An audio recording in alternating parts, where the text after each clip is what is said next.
talaga itong si Amy Marcos. Doon pa lang sa opening prayer, nakita si Amy Marcos, nanlilisik yung mata. Parang may sapi habang naglilid ng opening prayer si Risa Ontiveros. Kaya sabi ni Melchor Vergara, while Risa leads the prayer, the evil Amy looks like she's about to burst into flames. We feel for her. No, siyempre, may sakit ang husband niya. But this is not about emotions. This is about telling the truth. Correct.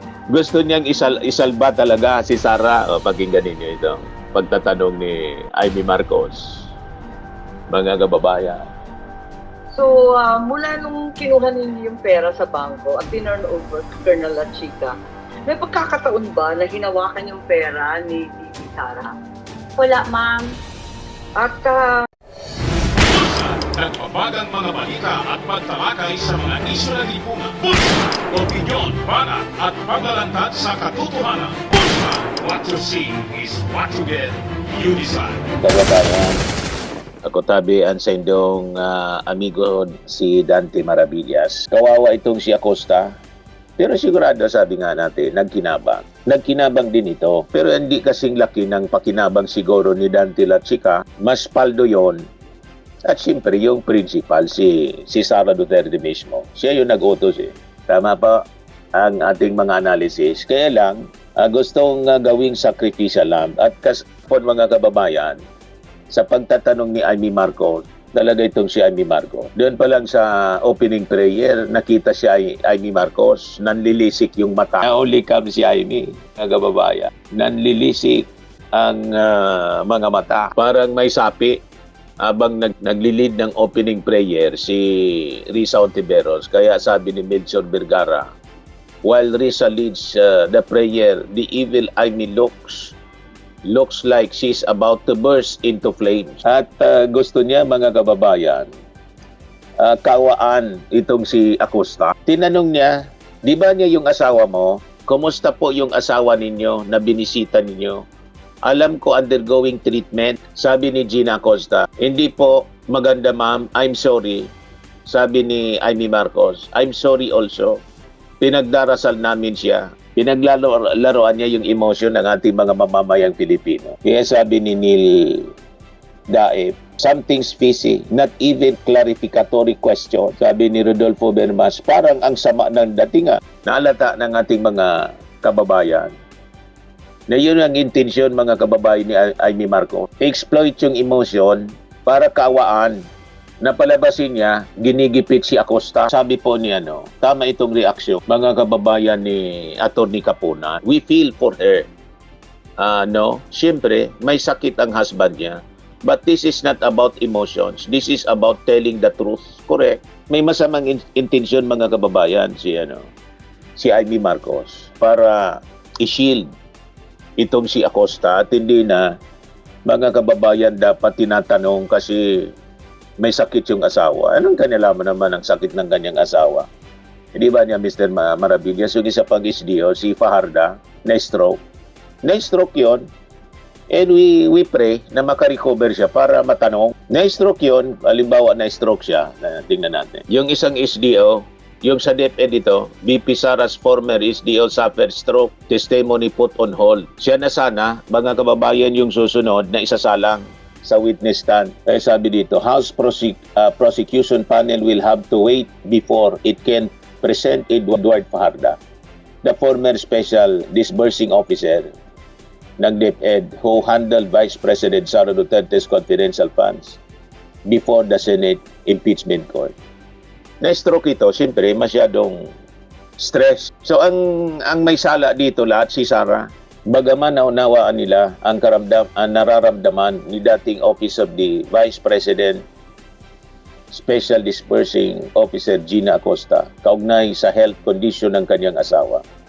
Iginit ni Prosecution Counsel Lorna Capunan na tungkol sa pagsisiwalat ng katotohanan ang impeachment trial ni Vice President Duterte. Maganda yung observation ng isang senator judge na she should understand na siya ang may responsibility. Baka siya ang magbayad ng mga nangyaring ganyan. Sabi ni Risa Ontiveros, papayag ka ba niya na ikaw yung managot? Sacrificial love ka dito. Kasi ikaw yung SDO, ikaw yung nakapirma. Pero ikaw ay inutusan man lang. Tulad ng sinabi po ninyo, inutusan ka lang. Tinunover mo yung pera, nirelease mo kay Latsika, kasi ito yung utos ni Sara. Maganda yung observation ng isang senator. She should appreciate that if anyone goes to jail, they might point to her. Non-bailable po yan. And she's already retired. So we are hoping that the truth will come out. If not through her, through other witnesses, sabi po ni Atty. Capuna. Ituro mo na kasi, sa bagay, tinuro na niya, pero may paligoy-ligoy pa. Tinuro na ang nag-utos na niya si Sara. Totoo lang, nawa tayo kay Acosta. Yun mismo yung sinabi ni Risa Ontiveros.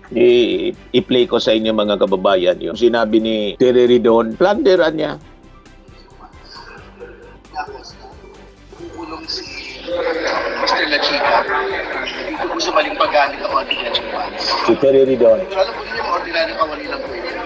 Kailangan po nating tiyahin makulong at matanggal sa preso kung pangalawang Pangulong Sara Duterte. Kasi very clear, the original sin for all of these things has been yung pag-utos ng pangalang Pangulo sabihin kay Gina Acosta, ibigay ito kay Mr. Lachica. May mga dalawang importanteng mga detalye din po ngayong araw na ito. Ang sabi nila Chica kay Ms. Acosta, yun na yun. Sabihin, dapat wala nang tanong-tanong. I don't think yan po yung proseso nung pong accountability na gusto po natin. Gusto natin i-paper trail mula sa paglabas ng pera hanggang sa liquidation po dito po mga detalye. Kaya malinaw yung sinasabi na natin nung nakaraan Nung pong nagkapirmahan po, nung pong mga acknowledgement receipts, naluso na po yung confidential funds. Kasi hindi naman natin malaman kung saan po yung napunta. And very surprising din po yung bagong detalye. Ang sabi, pagka daw Hindi daw malaman kung saan napunta. Alam na natin. Siguro alam na ninyo kung saan napunta. Alangan man doon sa mga piking pangalan.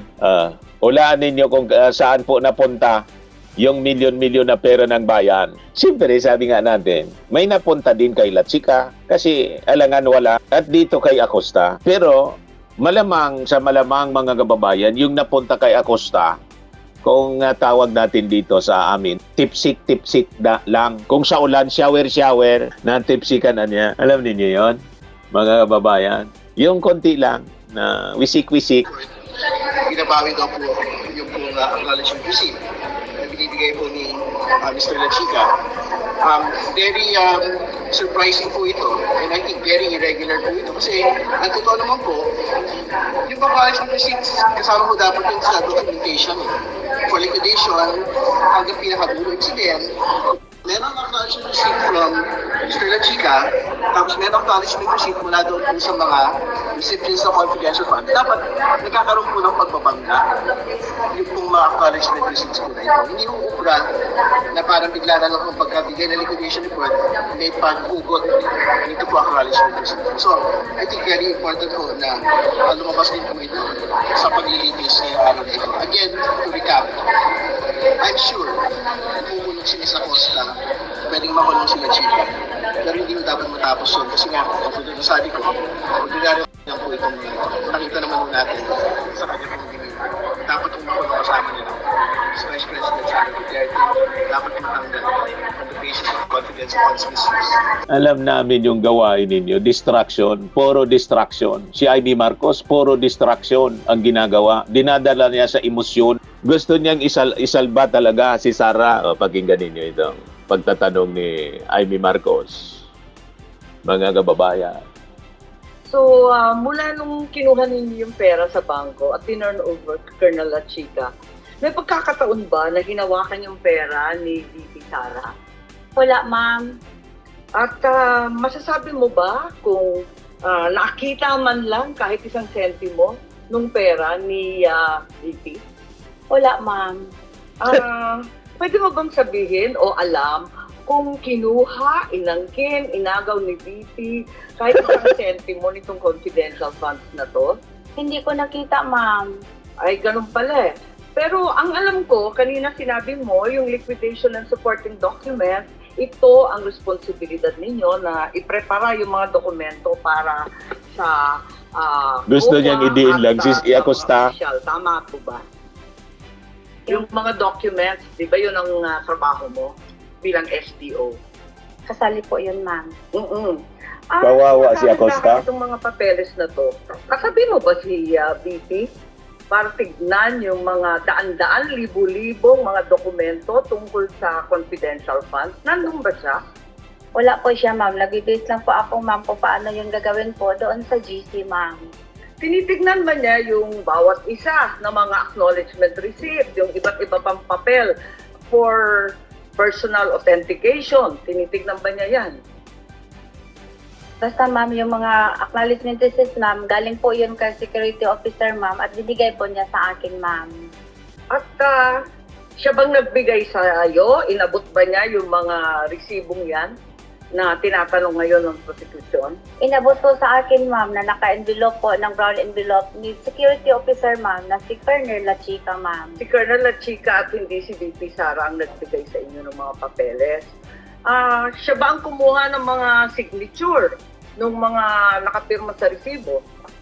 Si Colonel La Chica po ang security officer, ma'am, at siya po ang nag-implement, ma'am, ng mga various confidential activities po, ma'am, on the ground. May nakita ba kayo na may kaduda-duda, alanganin, kakaiba sa mga dokumento? Sabi ninyo, wala namang suspicious, irregular, or questionable, di ba? Kanina. Tama po ba yun? Doon sa mga dokumento, wala ka naman nakita na findings na may suspicious, irregular, or questionable, di ba? May ano po lang yun, ma'am, yung mga walang name, walang firma, walang date, at bini-verify po yun kay security officer po, ma'am, na si Colonel La Chica. So binuno ninyo to at tinama. Yung ba? At masasabi ba ninyo na alam ni BP Sara na may depekto? Alam ba niya na may kakulangan, may pagkamali sa mga supporting documents o hindi? Wala akong alam, ma'am. Last question na lang po, kumusta yung asawa ninyo na binisita ninyo? Alam ko, undergoing treatment sa Davao. Hindi po maganda, ma'am. I'm Playing the sorry. emotions. I'm sorry also, Pakailan pinagpapasalamat po, ma'am. siya. I'm sorry. Thank you So- po. That will be all, presiding judge. So, mula nung kinuha ninyo, Di ba? Mga kababayan, malinaw ang agenda ni Amy Marcos. Playing into the emotions ng ating mga audience, ng ating mga mamamayang Pilipino, na pinapalabas niya, ginigipit itong si Acosta. Kinakawawa ng prosecution, kinakawawa ng gobyerno. Di ba? At yung asawa na ospital, tapos nakasalang mga kababayan, si Gina Acosta, ginigisa sa Senado. Pero pinoporsige niya nga ng ilang mga senador. Tinanong mismo ni Chis Escudero yung prosecution. Bakit niya hindi pa ninyo sinasala? Sabi ni Luis Tro, mga kababayan, sabi ni prosecution team, naka-line up. Pero pag-uusapan pa niya namin. Dali lang po. Yes, Your Honor. Are you okay, Ma'am Gina? Ano po, Your Honor? In the ICU for observation, Sa express our complete and attend today and tomorrow's hearing. Ito po, ikuhan ko sa inyo.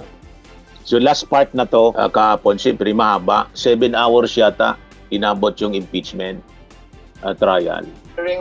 So we expect Mr. Antonio to be here tomorrow as the witness of the prosecution, and we note the manifestation and appreciate the manifestation of Mr. Ortonio regarding the postponement of the exam.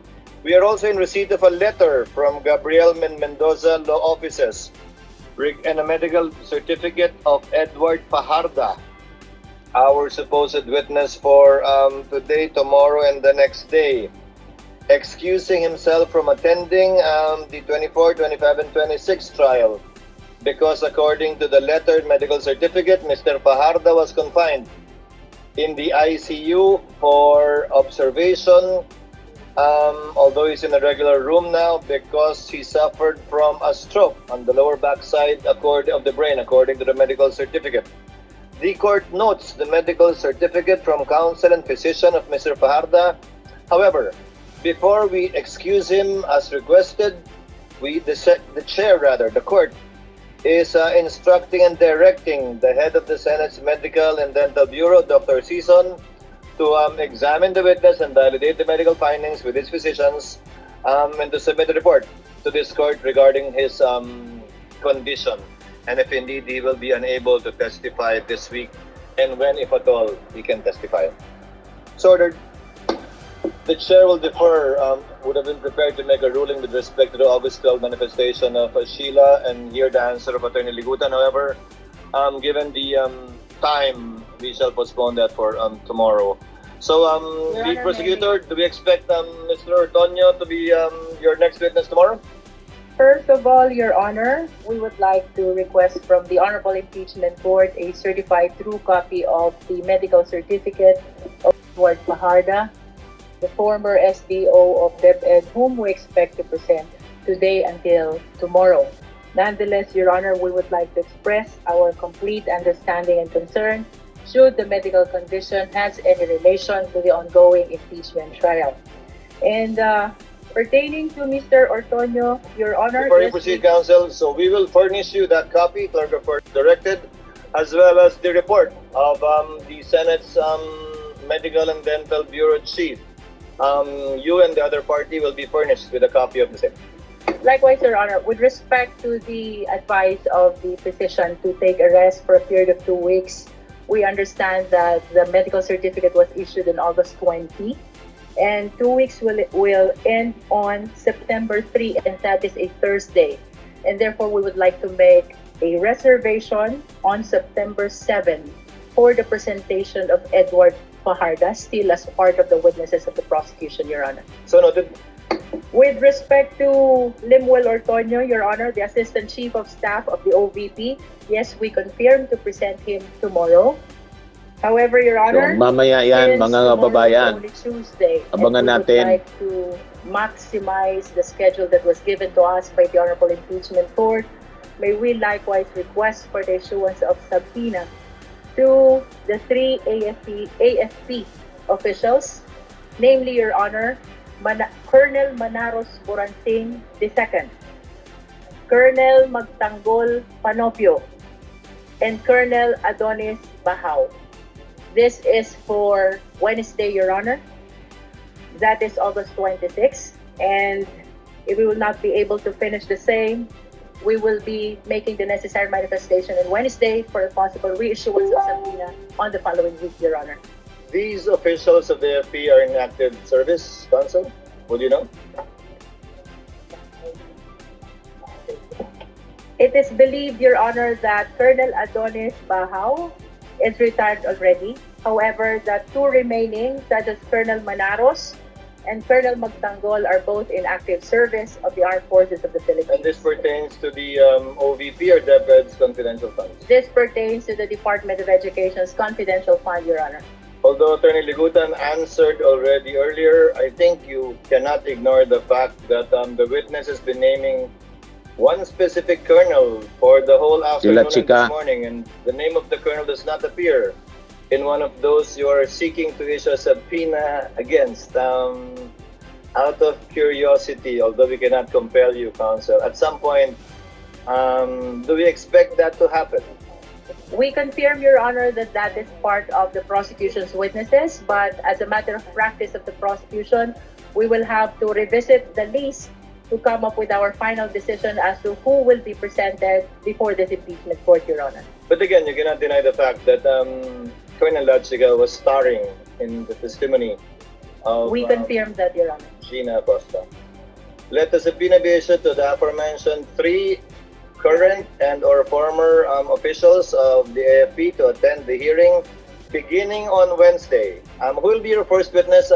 In what order will they appear? Will you call them, counsel? They will be presented in the order as presented earlier, Your Honor. Boransing, and then Panopio, and then Bahao. let the corresponding subpoenas be issued to the three aforementioned officers and or former officers of the AFP for Wednesday, Your Honor, Bukas. August 26, as well as for the hearing and trial dates next week, 1 and 2, if I'm not mistaken. 31 is a holiday, Your Honor. 1 and 2 then. For 1 and 2, September 1 and 2. So ordered. Your Honor. Council Correspondent Sheila, yes ma'am? Yes, good afternoon, Your Honor. We will defer to the ruling and issuance of this court of the subpoena for the three named AFP officials, but we just like to put on record that this would be inconsistent with the pretrial order and the order issued at the start of the trial by this court that with respect to intended witnesses, each party must be given at least 5 days before the intended dates for their presentation. Since the disclosure was only made today, then we're practically given just 2 days. In fact, 1 day Your Honor. before Wednesday. And, Nagreklamo this is in si procedure of Your Atty. Honor. Sison. This goes into the Walang substantive oras daw na tama. ability of the Enough time. respondent to prepare substantively for any cross-examination or presentation of the prosecution's witness. But this court, having issued the subpoena, corresponding subpoena, upon the request of the prosecution, will just put on record whether this would govern the proceedings from here on, where short notice and that are inconsistent May I with the comment, Your Honor? pre-trial order will be allowed by this court moving on for both parties and not only for one party, Your Honor. No, Counsel, if I may. We will be listening to Ortonio tomorrow, who might actually reach... Si Ortonio pala ngayon. At worst, we will be hearing the direct examination of Colonel Boransing, and the court will give due recognition and time to the counsel correspondent to prepare for the cross. So most likely, without presuming, most likely the cross-examination of the counsel correspondent for this new unannounced witness will be on Tuesday next week, giving him more than actually 5 days even. Can you just put on record, Thank Your you Honor? I'm sorry. Your Honor, please. Thank you for the clarity, Your Honor. Your Honor, may Yes, just put on record that our disclosure or submission of the new witnesses, which, as described by the defense, is a seeming deviation, is not deliberate, Your Honor. If not for the inability of the next witness, former SDO of DepEd, who is Edward Fajarda, we will not be seeking for the issuance of subpoena of these new witnesses. Your Honor, this is prompted by the inability of the next hostile witness in the person of Edward Fajarda to make himself available tomorrow and on Wednesday. Reason why we requested for the issuance of subpoena of 3 AFP officials, Your Honor. Duly noted. Yes, Duly sir. noted. Your Honor. The court accepts the explanation of counsel, given again the unavailability, depending on the findings of the Senate, Doctor, as to his actual commission. Yes, Sheila? Just very quick manifestation, Your Honor. I did not state or even manifest that there was seeming evasion by the prosecution. I merely sought clarity, Your Honor. That was Naging a mistake defensive? by the presiding officer. Any other points? Yes, Your Honor. Yes, We are counsel in correspondent. We are in receipt of a request for stipulation, the material facts concerning witness Edward T. Fajarda, dated August 24, 2026. I've read the entirety of this 3-page motion, including the signature page, and we are not willing to stipulate matters contained in this request for stipulation, apart from items number 1 and 2, that Fajarda serve as executive assistant and as the SDO for CF of the Department of Education during the term of respondent Vice President Sara Duterte, Secretary of Education. And number 2, in such capacity, Fajarda was tasked to disperse and liquidate the 112.5 million DepEd confidential funds subject of this case should the presentation of Mr. Fajarda goes on another schedule. But as to the rest, Your Honor, just so we don't waste any more time waiting for the response to this request for stipulation, we're putting on record, we're not stipulating as to the rest of the items in this request for stipulation, because we are aware that whatever stipulation that the defense would add from items 3 to 11, it may be taken as something that one conclusion can be drawn from another, Your Honor. So we refuse to stipulate. Duly noted as to items 1 and 2 out of the 11 items, I believe that the prosecution request for stipulation, items 1 and 2 are duly stipulated. No need to present evidence on those 2 points when you present. Ayun na, mga kababayan, mga magiging witnesses ngayong araw na to. So, yun si Fajarda, na-stroke daw. So, baka i-blame naman po ninyo dahil ginigipit. Walang panggigipit sa kanila. Ito, napasok sila sa trouble. Sabi nga natin mga kababayan, lahat ng ito ay ang rason, punot dulo nito, si Sara Duterte. Ito, humingi ng tawad. School principal, taga rito sa amin, sa Bicol, taga Masbate. Sabi dito, principal na bumastos kina Attorney Jesus Falsis, Attorney Chel Jokno at Representative Percy Sindanya humingi ng tawad.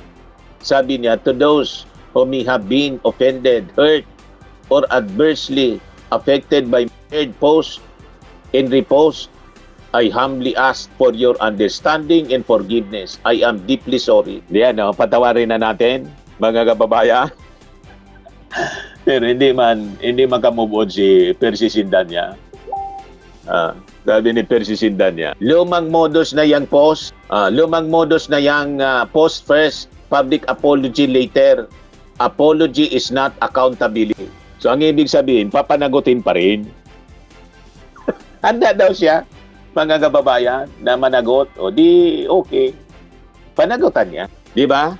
Imagine sabihin niya in public, mga kababayan, ito yung statement ng public apology niya. Sabi niya, I sincerely and respectfully apologize for the Facebook repost and post I made, including the captions accompanying them, which may have directly or indirectly offended the good name and sensitivities of so many individuals, particularly Attorney Jesus Falsis, Attorney Chel Jokno, and Representative Percy Sindanya. Nag-post, lubutin daw si Attorney Jesus Falsis. To name a few, into the different social and political groups and may have caused misunderstanding, embarrassment, or damage to their reputation. I likewise extend my heartfelt and sincerest apology to the whole Department of Education, particularly to the Masalang National High School community and stakeholders whom I have the privilege and responsibility to serve. As a school head, I fully recognize that my words, actions, and social media activities may be perceived as reflective not only of myself as an individual, but also of the position and institution I represent. Upon reflection, I acknowledge that I should have exercised greater prudence, restraint, and discernment in what I repost and publish, especially considering my responsibilities as a school principal. Regardless of my personal intentions, I understand that the manner in context in which my repost and post, together with its captions, may have caused offense and damage sensitivities. For this, I am truly sorry. I take full responsibility and accountability for my actions. Mabutit alam mo. So you take responsibility and accountability. So harapin mo yung consequences. I do not intend to evade, very good, or diminish the consequences that arise from them. Anda ka pala. Very good. I am prepared to face whatever appropriate consequences may be imposed in accordance with existing laws, rules, policies, and procedures of the Department of Education. So alam na niya ang consequences niya. Talagang tutuluyan siya. I also take this very sad experience as an opportunity to for sincere reflection and learning I commit to exercising greater caution, professionalism, and responsibility, which I already promised to myself, not to make any future statements in social media engagement, especially politically related, o nagising ka na, mindful at all times of the dignity of every individual, the trust entrusted to me as a school head, and the integrity of the Department of Education. To those who may have been offended or adversely affected by my shared post and repost, I humbly ask for your understanding and forgiveness. I am deeply sorry, and I sincerely hope that this apology conveys my genuine acknowledgement of my shortcomings in my commitment to learn from this experience. Thank you for your understanding again. I am sorry for what I have done. Randy Emmanuel Bulanon, School Head, Dimasalang National High School, DepEd Schools Division of Masbate. Sabi natin, ang pagsisisi nasa huli. Ituloy ninyo mga guro ang kademonyohan ninyo. Pati yung statement ni Jose Castro, minasama ninyo. Hindi man kayo nilalahat ang ibang mga guro. Next post tuloy na napakarami pala sa inyo, sa lahi ninyo, ang mahina sa listening comprehension, poor comprehension. So dapat ibalik kayo sa eskwelahan. Yun man lang po mga kababayan. So anyway, maraming salamat po. Ako po si Dante Maravillas. Bye-bye. God bless. Firming and lifting cream, pinapahid po sa mga pulses in affected area. Mainam po sa paninigas ng mga kasukasuan. Ito naman po, Automax Radiant Serum. Sa mukha naman yung application, anti-aging po siya. You will look 10 years younger than your age. Sa mga cancer patients naman po, baka lang gusto ninyo itong itry. Neng siya red mixed fruit drink. Hindi mo po siya gamot, food supplement siya. Kaya lang, gawa siya mga kababayan sa goji berry. Yung goji berry, may anti-cancer properties. O ngayon, yung mga inquiries ninyo, dumiritso na lang kayo sa aming messenger sa Facebook para masagot namin agad. Ayos pa? Ayos na ayos niya, Mr. Maravilla. Sa mga naghanap po ng malinis and spacious fitness gym, pumunta lang po kayo sa aming Colossal Fitness Gym. May Grab car rental din po kami. But anyway, ito po pala yung aming bagong product na binibenta online. I am worldwide amazing pure organic barley powdered drink mix from Australia. Negosyo to ng aking anak na architect entrepreneur Riz Maravillas. Ayan po. Kontakin na lang po ninyo siya, Riz Maravillas on Facebook. Ang mga health benefits niya, boost immunity, improves digestion, enhance energy levels, packed with antioxidants, prevent cancer. Ito naman po yung bago naming product na binibenta online. Eye Glow Serum, whitening po siya. Tingnan ninyo yung epekto sa aking anak na architect before and now. Yung mga inquiries po ninyo, dumiretso na lang kayo sa kanyang Facebook account, Riz Maravillas.